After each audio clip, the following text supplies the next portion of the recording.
రాజమండ్రి ప్రజలకి భవ్య అపార్ట్మెంట్ చోడేశ్వరం లాలా చెరువు నుంచి ఆ చుట్టుపక్కల పరిసర ప్రాంతాల నుంచి సడన్ గా కిడ్నీ ఫెయిల్ అయి డయాలసిస్ కి వస్తున్నారు పేషెంట్స్.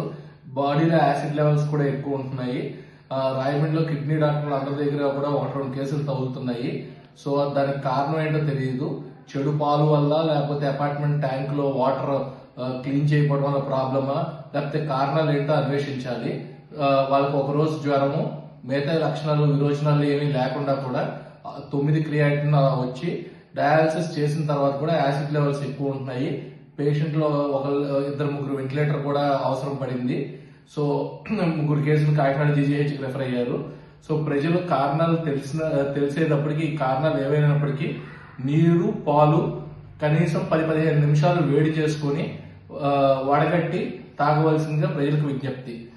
ఏ కిడ్నీ ప్రాబ్లం వచ్చి కొంచెం ఆ చుట్టుపక్కల ప్రాంతాల్లో ఆయాసం మొదలైతే ఇమీడియట్ గా కిడ్నీ డాక్టర్లు రాయమండ్రిలో నేమాన్ గారు, రవిచైతన్య గారు, సుధాకర్ గారు, బొల్లేని, శశాంక్, సాగర్ కిడ్నీ కేర్, కందవల్లి ప్రదీప్ గారు lotus hospital, Bipin hospital, SG kidney care, Yashwant గారు జిఎస్ హాస్పిటల్ అందరూ అందుబాటులో ఉన్నాము.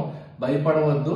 ఇమీడియట్ గా నీరు బంద్ అయిపోయినా, ఆయాసం మొదలైనా ఇమీడియట్ గా కిడ్నీ డాక్టర్ని సంప్రదించవలసిందిగా కోరుతున్నాం.